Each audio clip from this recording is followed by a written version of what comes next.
Robert బిగ్లో ఒక business man, అంతేకాకుండా ఒక యూఎఫ్ఓ ఎంతూజియస్ట్ కూడా. ఇతను 1996 సంవత్సరంలో ఒక ర్యాంచ్ని కొనుగోలు చేశాడు. అప్పట్లో అతను దాన్ని $2 లక్షల అయితే కొనుగోలు చేశాడు. అండ్ అక్కడ అతను national institute for discovery science ని ఏర్పాటు చేశాడు. అంతేకాకుండా సబ్స్టాంటియల్ సర్వైవలెన్స్ ని కూడా ఆ ప్రాంతంలో ఏర్పాటు చేశాడు. అయితే దాన్ని కొనుగోలు చేసినప్పుడు, ఆ ప్రాంతంలో వాటన్నిటిని ఏర్పాటు చేసినప్పుడు అతనికి తెలియదు భవిష్యత్తులో అతనికి ఆ ప్రాంతంలో చాలా వింతైన సంఘటనలు ఎదురు కాబోతున్నాయని. అండ్ ప్రపంచం మొత్తం ఆ ప్రాంతం గురించి చాలా అంటే చాలా ఎక్కువగా మాట్లాడుకోబోతోంది అని. కానీ తర్వాత ఆ ప్రాంతంలో జరిగిన సంఘటనలు చాలా పెద్ద సంచలనాన్ని సృష్టించాయి. ఒక సంఘటన అతని కళ్ళని తెరిపించింది అండ్ ఈ ప్రపంచంలోని అత్యంత మిస్టీరియస్ సంఘటనల్లో ఒకటిగా మారిపోయింది. అదే ఏలియన్ యుఎఫ్ఓ ఇన్వేషన్స్. ఈ రాంచ్ని స్కిన్ వాకర్ రాంచ్ అని పిలుస్తూ ఉంటారు. రీసెర్చర్స్, ఇన్వెస్టిగేటర్స్ ఈ ప్రాంతంలో ఎన్నో టెస్టులను జరిపారు. అండ్ వాళ్ళందరూ కూడా ఒకటే మాట చెప్పారు, అదేంటంటే ఈ ప్రాంతంలో ఖచ్చితంగా ఏదో జరుగుతోంది అని. అండ్ అలాగే దీని చుట్టుపక్కల ప్రాంతంలో ఉన్న ఎంతో మంది ప్రజలు కూడా ఈ ప్రాంతంలో వాళ్ళు చూసిన సంఘటనల గురించి చాలాసార్లు కంప్లైంట్స్ ద్వారా, రిపోర్ట్స్ ద్వారా అందరికీ తెలియజేసే ప్రయత్నం అయితే చేశారు. వాళ్ళ యొక్క ఉద్దేశంలో కూడా ఈ ప్రపంచానికి సంబంధించింది కాకుండా వేరే ప్రపంచానికి చెందిందేదో ఈ ప్రాంతంలో కంటిన్యూస్గా తిరుగుతూ ఉంది. అది సడన్గా ఆకాశం నుంచి వస్తూ ఉంటుంది, అలాగే ఈ ప్రాంతంలో ఎక్కువగా తిరుగుతూ ఉంటుంది. అండ్ అదేంటనేది ఎవరికి అర్థమయ్యే లోపే అది ఇక్కడ నుంచి మాయమైపోతూ ఉంటుందని అయితే చెబుతూ ఉంటారు. రాబర్ట్ బిగ్లో అలాగే అతని యొక్క టీమ్ ఆఫ్ రీసెర్చర్స్ వీళ్ళందరూ కూడా ఈ ప్రాంతంలో ఇటువంటి సంఘటనలు 100కి పైగా ఎక్కువగానే నోటీస్ చేశారు. బట్ వాళ్ళు ఒక్కదానికి కూడా భారీ ఆధారాన్ని అయితే కనుగొనలేకపోయారు. అంటే సైంటిఫిక్ పబ్లికేషన్కి ఖచ్చితంగా ఒక మాస్ ఎవిడెన్స్ అయితే కావాల్సి ఉంటుంది. కానీ అటువంటి ఎవిడెన్స్ ఒక్కదాన్ని కూడా ఒక సిచ్యువేషన్ విషయంలో కూడా వాళ్ళైతే సంపాదించలేకపోయారు. అండ్ ఈ రాంచ్ కోసం వేరే రీసెర్చర్లు కూడా చాలా మంది వచ్చి ఇక్కడ ఇన్వెస్టిగేషన్స్ చేశారు. వాళ్ళు కూడా దీనికి సంబంధించిన ఒక్క ఆధారాన్ని కూడా కనుగొనలేకపోయారు. అయితే బిగ్లో దీని గురించి చాలా వార్తలు వస్తున్న తర్వాత 2016 సంవత్సరంలో ఈ రాంచ్ని $4.5 మిలియన్ అంటే $45 లక్షల అమ్మేశాడు. అండ్ ఇది చాలా అంటే చాలా పాపులర్ అయింది కాబట్టి దీన్ని కొనడానికి చాలామంది ఇంట్రెస్ట్ చూపించి అంత రేటు పెట్టి అయితే కొన్నారు. అయితే ఆ తర్వాత ఒకసారి బిగ్లోని ఇంటర్వ్యూ చేస్తున్నప్పుడు అతను ఈ రాంచ్ గురించి మరింత డీటెయిల్డ్గా ఇన్ఫర్మేషన్ అయితే ఇచ్చాడు. అండ్ అతను ఏమన్నాడంటే ఖచ్చితంగా ఈ ప్రాంతంలో ఏదో ఒక మిస్టీరియస్ పోర్టల్ వంటిది కానీ, లేదంటే అన్ఐడెంటిఫైడ్ ఫ్లయింగ్ ఆబ్జెక్ట్స్కి ఒక బేస్ వంటిది కానీ ఉండే అవకాశం చాలా ఎక్కువగా ఉందని అయితే ఆయన తెలియజేశాడు. ఇన్ఫ్యాక్ట్ అతన్ని మళ్ళీ 2017 సంవత్సరంలో మళ్ళీ ఇంటర్వ్యూ చేసినప్పుడు అతను మరిన్ని ఇంట్రెస్టింగ్ విషయాలు చెప్పాడు. అతను ఏలియన్స్ని నమ్ముతానని చెప్పాడు. అండ్ అంతేకాకుండా ఆ ప్రాంతంలో ఏలియన్స్ ల్యాండ్ అవుతూ ఉండొచ్చు అనే విషయాన్ని కూడా దాదాపుగా ఏకీభవిస్తానని చెప్పాడు. సో ఖచ్చితంగా ఏదో ఒక చోట ఈ విశ్వంలో ఏలియన్స్, యూఎఫ్ఓస్ ఇవన్నీ కూడా ఉన్నాయని అతను నమ్ముతున్నాడు. అలాగే అవన్నీ కూడా భూమి మీదకి వచ్చి ఉండొచ్చా అనే క్వశ్చన్కి డెఫినెట్గా వచ్చి ఉండొచ్చు అనే ఆన్సరే ఇచ్చాడు అతను. అండ్ వచ్చి ఉండొచ్చు మాత్రమే కాదు, ఇప్పటికీ రెగ్యులర్గా వస్తూనే ఉండొచ్చు, మనం వాటిని చూడలేకపోతున్నాం అంతే. బట్ నిజానికైతే అవి వస్తూనే ఉన్నాయని అయితే అతను చెప్పాడు. అండ్ అతను ఒక మాట అన్నాడు, నేను నిజంగానే యూఎఫ్ఓల్ని నమ్మని పర్సన్ అయితే, యూఎఫ్ఓలు ఏలియన్స్ లేవు అనుకునే పర్సన్ అయితే వాటి మీద ఇన్వెస్ట్ చేయడానికి అంత మొత్తంలో డబ్బు ఎందుకు ఖర్చు పెడతాను? ఆల్మోస్ట్ ఒక గవర్నమెంట్ ఖర్చు పెట్టినంత డబ్బు ఖర్చు పెట్టాను నేను. యునైటెడ్ స్టేట్స్లోని ఏ ఒక్క ఇండివిజువల్ ఖర్చు పెట్టినంత మొత్తాన్ని నేనే ఖర్చు పెట్టాను యూఎఫ్ఓస్ మీద, ఏలియన్స్ మీద రీసెర్చ్లు చేయడం కోసం. అలాంటిది నేనెందుకు నమ్మను? ఇన్ఫ్యాక్ట్ నేను ఒకసారి యూఎఫ్ఓని చాలా అంటే చాలా క్లోజ్గా చూశానని కూడా అప్పుడే చెప్పాడు ఆయన. దాని గురించి అతను ఏమన్నాడంటే అది చాలా అంటే చాలా వేగంగా వచ్చింది, ఆల్మోస్ట్ వాళ్ళ ముఖం వైపే దూసుకొని వచ్చింది వీళ్ళు కారులో వెళ్తున్న టైంలో. అండ్ కారు యొక్క విండ్ షీల్డ్ని డ్యామేజ్ చేసేసిన తర్వాత మళ్ళీ అది ఆకాశంలోకి వెళ్ళిపోయింది. అండ్ అసలు అంత స్ట్రైట్ యాంగిల్లో ఇప్పటి విమానాలు ఏవి వెళ్ళే అవకాశం అయితే లేదు. సో డెఫినెట్గా అది యూఎఫ్ఓ అయి ఉండొచ్చని మాకైతే అనిపించింది. అండ్ అంతేకాకుండా అది కొద్ది సమయంలోనే కంటికి కనిపించినంత దూరం వెళ్ళి ఆ తర్వాత మాయమైపోయింది అని చెప్పాడు. అయితే మరి మనం ఇప్పుడు ఏలియన్ లైఫ్ని కనుగొనాలంటే ఎక్కడ కనుగొనాల్సి ఉంటుంది అని అడిగితే ఆ ప్రశ్నకు అతను ఏమని చెప్పాడో తెలుసా? మన కళ్ళ ముందే కనబడుతూ ఉంటాయి, మన పైనే కనబడుతూ ఉంటాయి. ఎందుకు అంటే అవి భూమి మీదే రెగ్యులర్గా తిరుగుతూ ఉన్నాయి, కానీ మనం వాటిని గమనించలేకపోతున్నాం అంతే అని చెప్పాడు. అయితే దానికి ఆధారాలు దొరుకుతాయి అంటే మాత్రం దొరకడం చాలా కష్టమని చెప్పాడు. అయితే బిగ్లో మాత్రమే కాదు, మిగతా వాళ్ళందరూ కూడా ఏమని చెబుతున్నారంటే ఆ ప్రాంతంలో జరిగే వాటన్నిటికీ కూడా ఎవిడెన్స్ని సంపాదించడం చాలా కష్టమని చెబుతున్నారు. ఎందుకు అంటే ఆ ప్రాంతంలో ఏదైనా ఒక వింతైన సంఘటన జరిగినప్పుడు అక్కడ ఉన్న వస్తువులన్నీ పనిచేయడం మానేస్తూ ఉంటాయి. కెమెరాస్ కానీ, లేదంటే మిగతా గ్యాడ్జెట్స్ కానీ ఇలాంటివన్నీ పనిచేయడం మానేస్తూ ఉంటాయి. దీని గురించి ఒక రీసెర్చర్ ఒక స్టేట్మెంట్ని కూడా పోస్ట్ చేశాడు ఇంటర్నెట్లో. 2000 సంవత్సరాల యొక్క మొదట్లో అతను కూడా ఆ ప్రాంతంలో ఇన్వెస్టిగేట్ చేస్తూ వచ్చాడని తెలియజేశాడు స్కిన్ వాకర్ రాంచ్లో. అయితే చాలామంది పరిశోధనలు చేస్తున్నప్పటికీ కూడా అతనికి అలాగే మరొక ఇద్దరికి ఒకరోజు ఒక మిస్టీరియస్ సంఘటన కనబడింది. ఒక బ్లూ కలర్ యూఎఫ్ఓ ఆ స్కిన్ వాకర్ రాంచ్ యొక్క పై భాగంలోనే ఆకాశంలో ఎగురుతున్నట్టుగా కనబడింది. అది ఒక పర్టికులర్ పొజిషన్కి వచ్చిన తర్వాత స్టేబుల్గా ఆగింది. అండ్ అంతేకాకుండా ఆ తర్వాత చాలా వేగంగా ప్రయాణించడం మొదలుపెట్టింది. సో ఎలాగైనా సరే దాన్ని ఫోటోగ్రాఫ్ చేయాలి, అలాగే దాన్ని వీడియోస్లో బంధించాలి అని అనుకున్నాం మేము. కానీ మా ఎక్విప్మెంట్ ఏది పనిచేయట్లేదు, కెమెరా పనిచేయట్లేదు, మొబైల్ పనిచేయట్లేదు, ఏది పనిచేయట్లేదు. అండ్ ఒక వారం రోజులు గడిచిన తర్వాత మళ్ళీ ఆ ప్రాంతంలో ఆకాశంలోని అంతు చిక్కని లైట్స్ని గమనించాం. అప్పుడు మళ్ళీ వాటిని ఫోటోగ్రాఫ్ చేద్దామన్నా లేదంటే వీడియో తీద్దామన్నా కూడా కెమెరాలు పనిచేయలేదు, మొబైల్స్ పనిచేయలేదు. ఎందుకు అలా జరుగుతుందనేది మాకైతే అర్థం కాలేదని తెలియజేశాడు అతను. పోనీ వాళ్ళు తెచ్చుకున్న వస్తువులు పనిచేయలేదంటే ఒక కారణం ఉండి ఉండొచ్చు, అప్పుడు ఏదైనా జరిగి ఉండొచ్చు. కానీ వాళ్ళ దగ్గర 24/7 కెమెరాస్ కొన్ని ఉంటాయి. అవి ఆ ప్రాంతంలో జరిగే ప్రతి ఒక్క ఇన్సిడెంట్ని కూడా రికార్డ్ చేస్తూ ఉంటాయి. అట్లీస్ట్ వాటి ద్వారా అయినా సరే ఏమైనా ఫుటేజ్ దొరుకుతుందా అనుకుంటే అది కూడా లేదు. వీళ్ళకి ఈ సంఘటనలు జరిగిన ఇంకొక 2 వారాల తర్వాత సేమ్ అటువంటివే మరొక 2 UFOs వంటివి ఆకాశంలో అదే ప్రాంతం యొక్క పైభాగంలో కనబడ్డాయి. ఆ తర్వాత వెళ్ళి ఫుటేజ్ని చెక్ చేస్తే అట్లీస్ట్ వీటిలో అయినా రికార్డ్ అయిందేమో అని ఆ ఫుటేజ్లో కూడా కనబడలేదు. అవి కనబడే ముందు వరకు రికార్డ్ అయింది, అవి మాయమైపోయిన తర్వాత రికార్డ్ అయింది. కానీ ఆ మధ్యలో భాగం మాత్రం రికార్డ్ కాలేదు. సో అవేవి కూడా పని చేయకుండా వాటిని రికార్డ్ చేయనివ్వకుండా ఏదో చేస్తోంది అని మాకు అనిపించింది.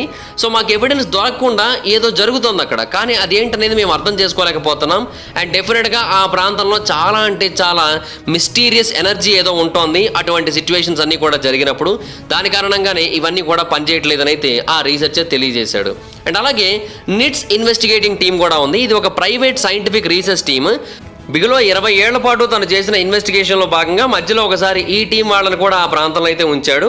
అండ్ ఇది చాలా అంటే చాలా పేరు పొందిన సంస్థ. కేవలం బిగిలో ఎయిర్ స్పేస్కి మాత్రమే కాదు, యునైటెడ్ స్టేట్స్ గవర్నమెంట్ యొక్క డిపార్ట్మెంట్ ఆఫ్ డిఫెన్స్కి కూడా బాగా సుపరిచితమే.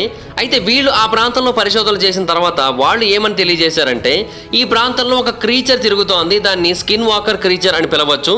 అది ఈ ప్రాంతానికి ఎలా వస్తుందనేది అర్థం కావట్లేదు. మేబీ అది ఒక ఇంటర్ డైమెన్షనల్ క్రీచర్ కూడా అయి ఉండొచ్చని వాళ్ళు తెలియజేశారు.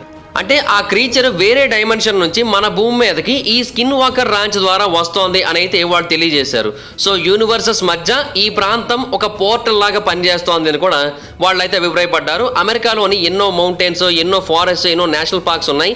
అవన్నీ కూడా ఇటువంటి పోర్టల్స్ యొక్క ఎంటరింగ్ మరియు ఎగ్జిట్ పాయింట్స్ అయి ఉండొచ్చని అయితే వాళ్ళు అభిప్రాయపడుతూ వచ్చారు. ఇన్ఫ్యాక్ట్ ఈ స్కిన్ వాకర్ రాంచ్ కోసం ఒక డాక్యుమెంటరీ కూడా వచ్చింది, the hunt for the skin walker ranch అని.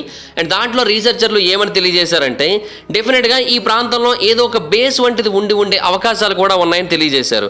ఎందుకంటే వాళ్ళు ఆకాశంలో కొన్ని వైట్ లైట్స్ కంటిన్యూస్గా వెలుగుతూ ఉండడాన్ని గమనించారు. అండ్ ఆ టైంలో వాళ్ళ యొక్క నైట్ విజన్ గాగల్స్ని ఉపయోగించి ఆ ప్రాంతం వైపు కంటిన్యూస్గా చూసినప్పుడు వాళ్ళకి కనబడిన విషయం ఏంటి అంటే నేల కంటే 4 అడుగుల ఎత్తులోనే ఆ వైట్ లైట్స్ తిరుగుతూ ఉన్నాయి. సో ఆ వైట్ లైట్స్ని చాలామంది చూశారు, బట్ వాళ్ళు కెమెరాల్లో అయితే బంధించలేకపోయారు. కానీ ఆ వైట్ లైట్ 4 అడుగుల ఎత్తులో ఉంది, 3 అడుగుల వెడల్పులో ఉంది, అండ్ సర్కిల్ ఆకారంలో కూడా ఉంది. అయితే నైట్ విజన్ గాగల్స్ ఉపయోగించి వాళ్ళు చూసినప్పుడు ఆ నైట్ విజన్ గాగల్స్ బేసిక్గా ఇన్ఫ్రారెడ్ మరియు అల్ట్రావైలెట్ రేడియేషన్ కూడా డిటెక్ట్ చేయగలుగుతూ ఉంటాయి. కాబట్టి అవి అక్కడ ఒక పోర్టల్ని డిటెక్ట్ చేశాయి. అంటే అక్కడ మనకు కనబడుతున్న లైట్ ఒక ఆబ్జెక్ట్ ఇది కాదు, ఒక 3 డైమెన్షనల్ టన్నల్ ఉంది. ఆ టన్నల్ భూమి నుంచి 4 అడుగుల ఎత్తులో తిరుగుతూ ఉంది. సో మనం ఆ టన్నల్లో కనుక వెళ్ళినట్టయితే మనం వేరే ప్రపంచానికి వెళ్ళే అవకాశం ఉంది. ఆ టన్నల్లోంచి వేరే ప్రపంచం నుంచి మన భూమికి కూడా వచ్చే అవకాశం ఉందని అయితే వాళ్ళు తెలియజేశారు. అండ్ దాని లోపల నుంచే ఒక 8 అడుగుల ఎత్తున్న పూర్తి నల్లగా ఉన్న హ్యూమనాయిడ్ క్రీచర్ ఒకటి మెల్లిగా బయటకు వచ్చింది. అండ్ అది ఆ స్కిన్ వాకర్ రాంచ్లో కొంతసేపటి వరకు తిరిగింది. అండ్ అది ఆ పోర్టల్ నుంచి రావడాన్ని చూసిన శాస్త్రవేత్తలందరికీ కూడా చాలా అంటే చాలా ఆశ్చర్యం కలిగింది. అండ్ కొద్దిసేపటి తర్వాత మళ్ళీ ఆ టన్నల్ ఆ క్రీచర్ని తన లోపలికైతే లాగేసుకుంది. ఆ తర్వాత అప్పటి వరకు అక్కడ కనిపించిన వెలుగంతా కూడా కంప్లీట్గా మాయమైపోయింది. ఇంకా తర్వాత పోర్టల్ క్లోజ్ అయిపోయిన ఫీలింగ్ కూడా వీళ్ళకి కనబడింది చూస్తున్న వాళ్ళకి. అండ్ ఆ తర్వాత అక్కడ ఏమీ లేనట్టుగా అయిపోయింది, కంప్లీట్గా చేంజ్ అయిపోయి అంతకుముందు ఎలా ఉందో సేమ్ అలాగే మారిపోయింది. సో ఇటువంటి వాటిని చాలానే ఆ నిట్ ఇన్వెస్టిగేషన్ టీం వాళ్ళు చూడడం జరిగింది. సో వాళ్ళు చెబుతున్న దాని ప్రకారం అయితే ఇక్కడ ఉన్న స్కిన్ వాకర్ క్రీచరే మనకు కనబడుతున్న ఏలియన్ క్రీచరా, అది వేరే డైమెన్షన్ నుంచి ఇక్కడికి వస్తోందా, ఈ డౌట్ చాలా మందికి అయితే వచ్చింది. కొంతమంది ఇది అబద్ధం అయి ఉండొచ్చు, ఇది నిజం కాకపోయి ఉండొచ్చు అని కూడా అభిప్రాయపడ్డారు.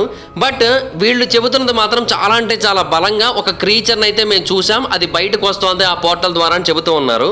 సో అప్పుడు చాలా మందికి అనిపించిన విషయం ఏంటి అంటే అది ఆటోమేటిక్గా క్రియేట్ అయిన పోర్టలా, లేదంటే దానంతట అది క్రియేట్ చేసుకున్న పోర్టలా, అంటే అది ఒక సెల్ఫ్ క్రియేటింగ్ వామ్ హోల్ని ఉపయోగించుకొని వేరే డైమెన్షన్ నుంచి ఇక్కడికి వచ్చిందా. నిజంగానే క్రీచర్స్ వామ్ హోల్స్ క్రియేట్ చేయగలవా? ఒకవేళ వామ్ హోల్స్ క్రియేట్ చేయగలిగే క్రీచర్ అయినట్టయితే అది ఎంత పవర్ఫుల్ అయినట్టు?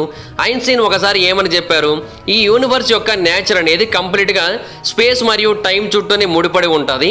ఒక వామ్ హోల్ థియరిటికల్గా కేవలం స్పేస్లోని 2 పాయింట్స్ని కనెక్ట్ చేయడం మాత్రమే కాదు, 2 టైం పాయింట్స్ని కూడా కనెక్ట్ చేయగలుగుతూ ఉంటాయని ఆయన తెలియజేశారు. సో నీట్ రిపోర్ట్ ప్రకారం అయితే ఆ ప్రాంతంలో యూనివర్సల్కి మధ్య పోర్టల్ ఉంది, అంతేకాకుండా ఆ ప్రాంతంలో ఒక క్రీచర్ కూడా ఉంది. అయితే బిగ్లో ఈ రాంచ్ని కొనుగోలు చేయడానికంటే ముందే ఈ ప్రాంతంలో కొన్ని స్ట్రేంజ్ క్రీచర్స్ కనబడ్డాయని దీని చుట్టుపక్కల వాళ్ళు అయితే చెప్పారు. బట్ అయినప్పటికీ కూడా బిగ్లో దాన్ని కొనుగోలు చేశాడు.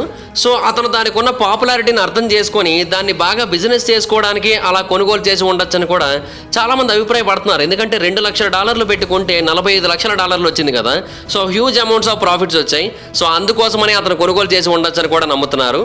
ఇప్పటికీ కూడా ఈ ప్రాంతం మీద ఎన్నో పరిశోధనలు అయితే జరుగుతూనే ఉన్నాయి. ఇన్ఫ్యాక్ట్ ఈ ప్రాంతంలో కనబడుతున్న క్రీచర్స్ యొక్క సైటింగ్స్ని రీసెంట్గా వచ్చిన డాగ్ మ్యాన్ బీస్ట్ అనే ఒక క్రీచర్తో కంపేర్ చేసే ప్రయత్నం కూడా జరుగుతోంది.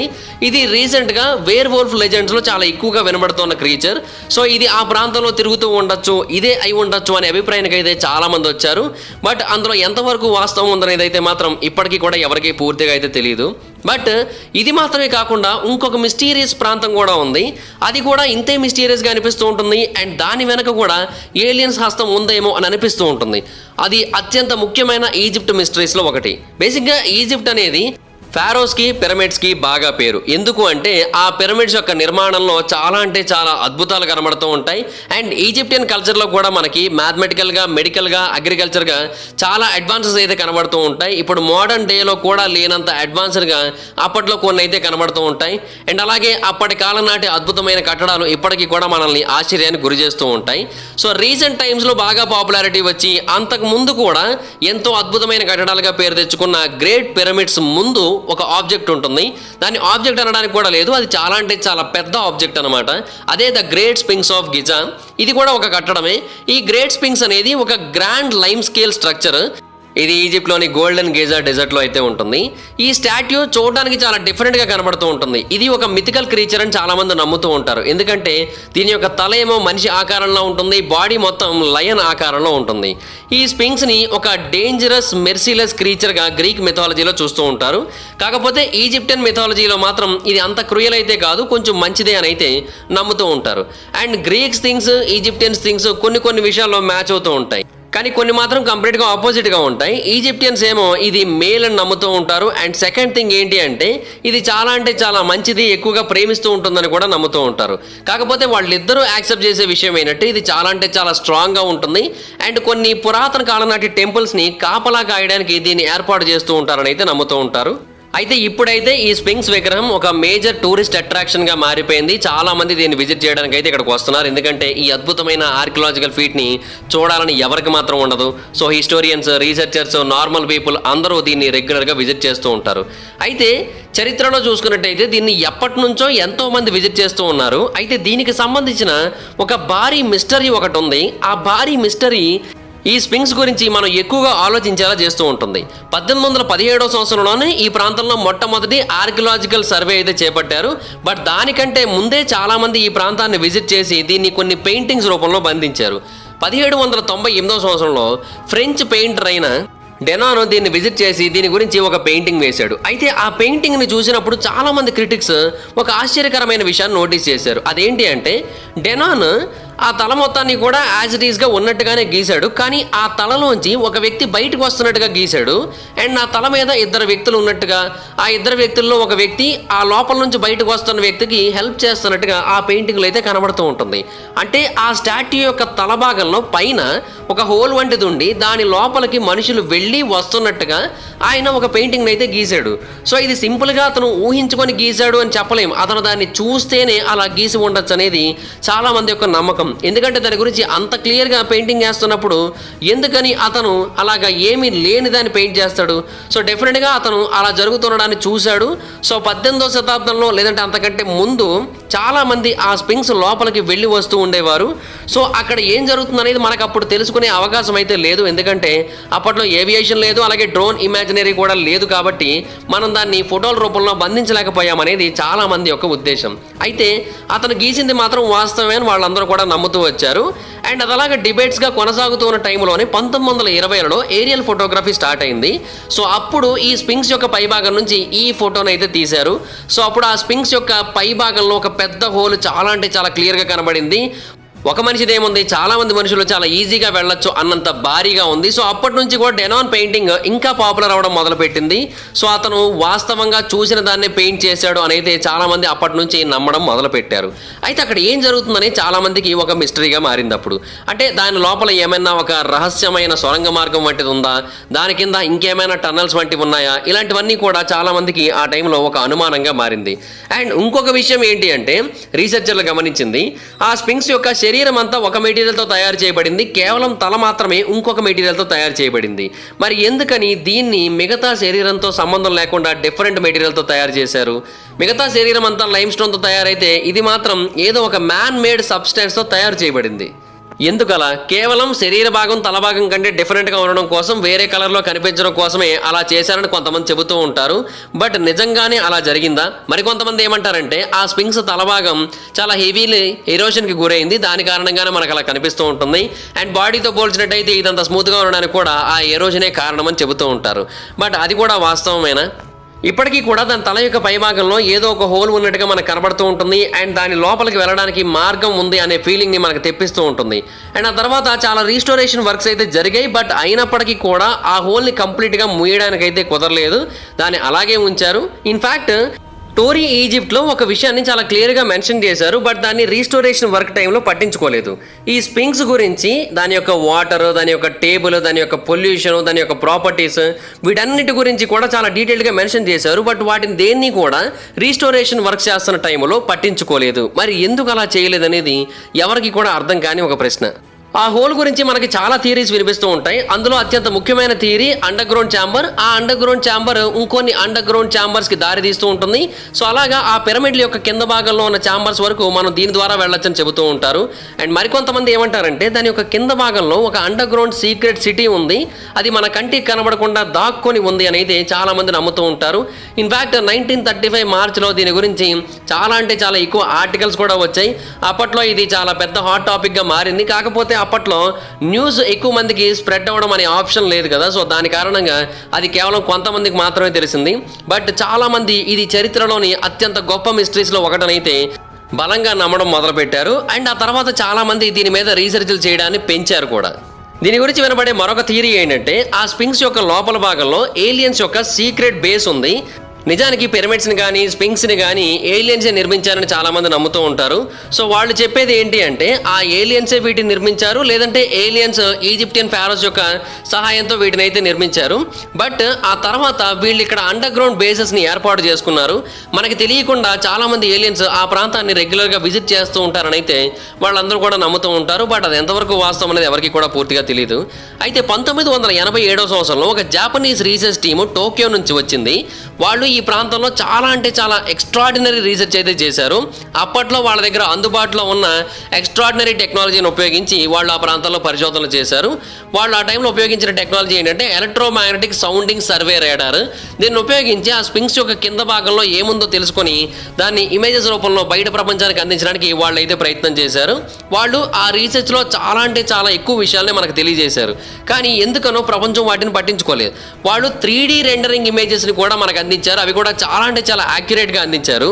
వాళ్ళు చెప్పిన విషయం ఏంటంటే దాని యొక్క కింద భాగంలో క్యావిటీస్ ఉన్నాయి, టన్నల్స్ ఉన్నాయి, అండ్ అంతేకాకుండా ఒక పెద్ద నెట్వర్కే ఉంది. అండ్ అంతేకాకుండా దాని యొక్క కింద భాగంలో ముఖ్యంగా దాని యొక్క సౌత్ భాగంలో ఒక పెద్ద హాలో టనల్ ఉంది. అది సుమారుగా 2.5 మీటర్స్ విడ్త్ని కలిగి ఉంది, అలాగే 3 మీటర్స్ హైట్ని కూడా కలిగి ఉంది.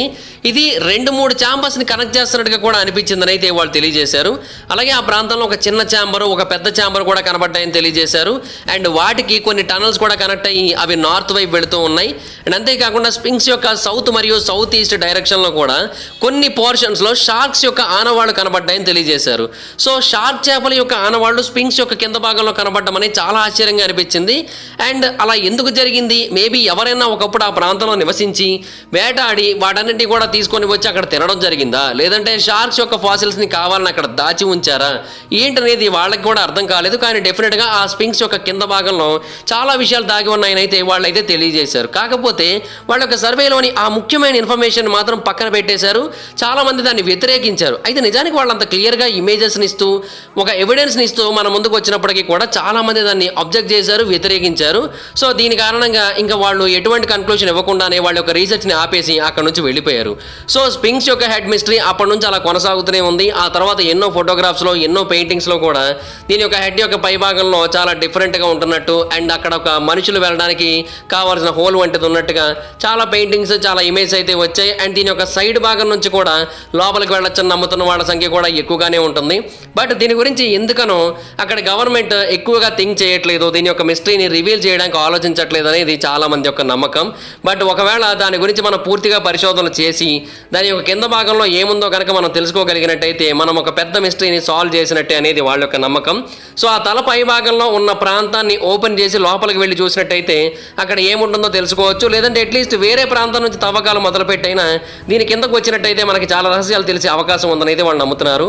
సో ఇప్పటికైతే అలా జరిగే అవకాశం లేదు, బట్ డెఫినెట్గా ఏదో ఒక రోజు జరగచ్చని అయితే చాలామంది నమ్ముతున్నారు. సో చూడాలి మరి ఆ ఛాంబర్స్ ఏంటి, వాటిని ఎందుకని ప్రజల నుంచి సీక్రెట్గా ఉంచుతున్నారు, ఇవన్నీ కూడా ఏదో ఒక రోజు ఖచ్చితంగా బయటపడాల్సిందే. కాకపోతే దానికి ఇంకా టైం ఉందంతే.